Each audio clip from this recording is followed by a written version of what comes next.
Yeah, listen, I was just giving you a call to make sure that we had everything that we needed for the hearing on Monday. Yeah, I mean, listen, if it was up to me, the thing wouldn't even get to trial. Yeah. Now listen, Diane, we've been on a good streak lately, all right? Now it's really important that we make sure that we get everything that we need. Right? Right. Okay, listen, I got somebody walking in the office now. Yeah. All right, I'm going to give you a call back in a few. All right. Bye. Mr. Ramiro. How we doing? How can I help you? My name is Jamari Young. I'm not sure if you got a chance to look over my case. Jamari Young. Oh, right. Jamari Young. Hey, how you doing? Perfect. I did get a chance to look into your file.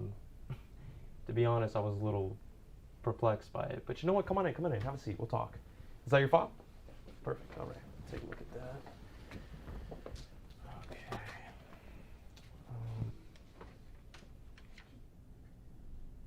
Okay, so it says here that you were a journalist at the St. John's Times. Okay. You were terminated by them last week, and you're filing a civil rights suit? The termination was racially motivated, yes. Well, it says here they let you go for a missing deadline. One. I missed one deadline in the 3 years that I was there. Okay. So, why do you feel that they're discriminating against you? Well, I was the only black person in the company, and there's always been tension between them and myself. I would write a lot of articles about black culture and black oppression, something that they've always acted condescending and dismissive towards. So this has been going on for about, 3 years now? Why do you think they're letting you go now? Last week, the police officer who assaulted my fraternity brother was acquitted on all charges. And after the verdict, I wrote an opinion piece about the dehumanization of men of color by a percentage of police officers in the St. John's Judicial Courts. Now, this article, of course, sparked a lot of controversy. The donors threatened to end their partnership with the company, and ever since then, they've been out to get me. Okay, well, my apologies for your friend, Jamari, but... There's no but, with all due respect to you, Mr. Romero. Warren Coleman was just trying to break up a fight. The cops mistakenly thought that he was a part of it and ended up breaking his arm and 2 of his ribs. This is the 4th case in this county alone where a cop was acquitted for using excessive force against an African American. I'm sorry, but I've had my breaking point. I feel like I had no choice but to write that article. Well, we always have a choice, Jamari.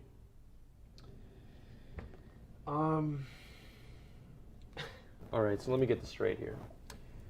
So you pretty much wrote an article, pretty much bashing police officers in our county courts, and you wrote this in a predominantly conservative column with a predominantly conservative audience. I mean, that's a bit bold, don't you think? I bash police brutality. There's a difference. A difference that for some reason people don't really seem to understand. And I promised myself that when I started my career, I wasn't going to bite my tongue. Okay, I understand that, I do, but the thing is, in your situation, you're pretty much directly calling your employers racist. Now, if they are racist, which you claim they are, why hire you to begin with? Well, they get more grant money, they have more minority supporters, and they know from my track record I was the one to help them get that. Right. Look, I admire your passion, Jamari. I really do. But I'm going to let you in on something. I've also created a reputation for myself. Now, I just kickstarted my career this year with a lot of success, and I mean, let's get down to it. I like to win. I like to take on the cases I know I can win, which means sometimes I need to avoid the more obstreperous cases, if you will. And to be transparent, Jamari, yours is far from a slam dunk, my friend. Mr. Romero, they moved their deadline up to a Thursday, knowing full and well that I wasn't able to get the resources to complete it until Friday. That's sabotage. I mean, do you have any proof that they might have done this? No, not yet, but all we right, can... You know what, Jamari, I'm going to stop you there. This isn't TV, okay? This isn't the movies. This is real life.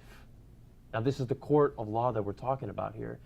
Discrimination cases, especially ones that are dealing with race, those are some of the hardest to win and to prove.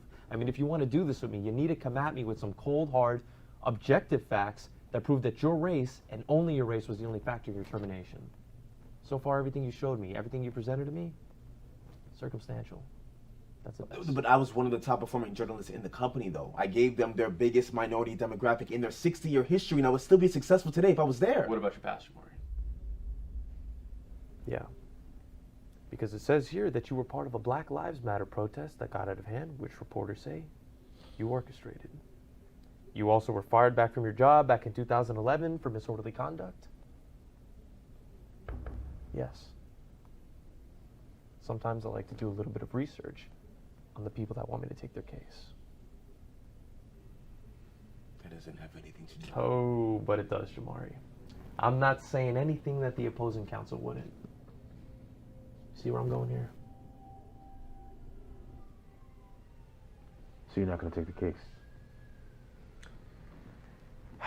Look, I'm sorry, but my hands are tied on this one. Discrimination cases, yeah. Those are hard enough on their own, and with all due respect, somebody with your past, somebody with your record, cannot be the face of one.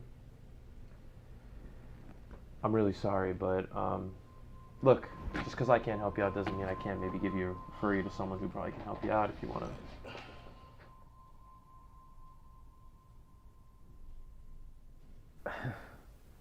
My apologies.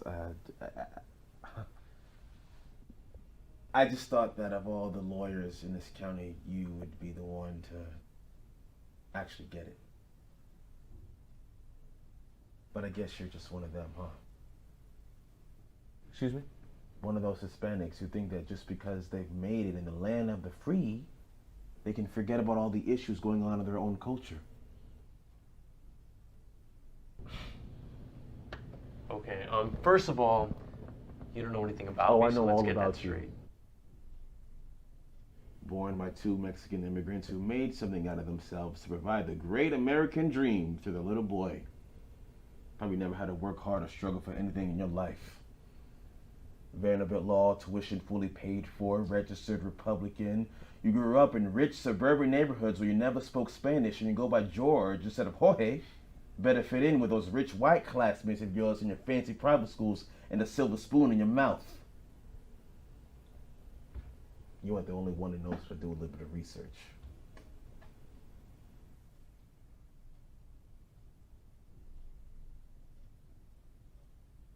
So you think I just had it easy, huh? Okay. So why don't you tell me, were you ever bullied in school because your English wasn't perfect? Or you know what, better yet, were you ever scrutinized by your own Hispanic peers because your Spanish wasn't as precise? Do you constantly have to play this game of identity tug-of-war where you're too American for the Mexicans, yet too Mexican for the Americans? You know what, you're right. Just because my parents worked their butts off to make sure I had everything I needed to be successful doesn't mean that I didn't have to work twice as hard to be where I am today. You know why? Because my background follows me everywhere I go with everything that I do. I get those subtle but noticeable looks when I tell folks what I do. I get those extra stares in the retail stores. Let me tell you what a normal day growing up was for me was like. A normal day for me was having the cops ride up to my house, dragging a family member out of my living room and shoving them into a cage, shipping them back to a country they know nothing about, but they are forced to call it home. So don't you ever just sit there and say I had it easy, because I never did. Don't let the fancy office fool you.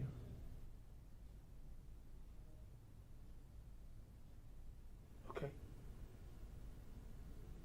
Okay. My apologies for misjudging you. But with all that being said, how could you sit behind that desk and act like you don't understand what's going on I there? understand what's going I on. don't think that you do, because if Tamari, you did, I understand. But the problem is that when you have a case like this, things could be extremely complicated, and I'm not trying to put myself in a position like that. well, sometimes you can't always do what's easy over doing what is right. You just told me that you know how it feels to be discriminated against. That you know how it feels to have people treat you differently because of the color of your skin. Racism is rooted in this country, but you actually have the power to make a change, Mr. Romero. You have the power to make an example of these people and show them that we as minorities refuse to be treated unequally. So don't just take the case for me. Take it for you. Take it for your family. Take it for all the minorities who feel they have to censor themselves from celebrating their own culture because they don't want to have to piss off white America. Take it for everybody that's been wrongly accused of something.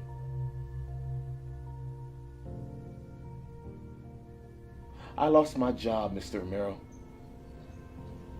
I lost my job because I was proud of who I am. I lost my job because I wanted to shed light on issues that are happening in our nation that are affecting my community.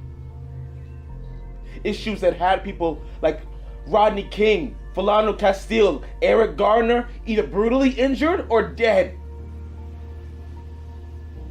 So don't just take the case for me.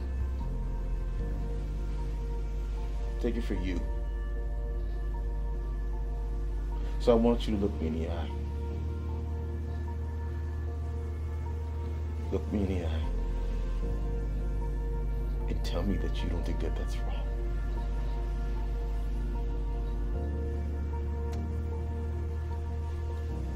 I know it's wrong. Then help me prove it. In court.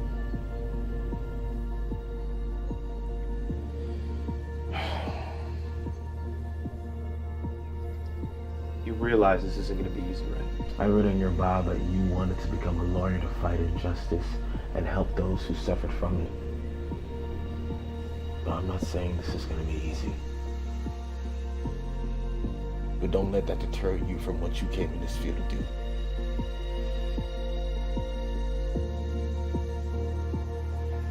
What do you want me to do, Jamari? I mean, you're coming into my office, you're presenting me to a case that's never been won in this county before. You're coming at me with no proof, no substantiated evidence. From a professional standpoint, should I help you? I shouldn't. Because on paper, this is a disaster waiting to happen.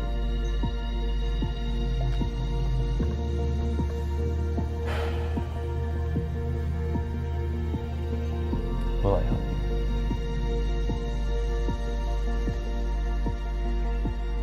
I'm gonna try. I'm gonna try. Then I guess we have some work to do.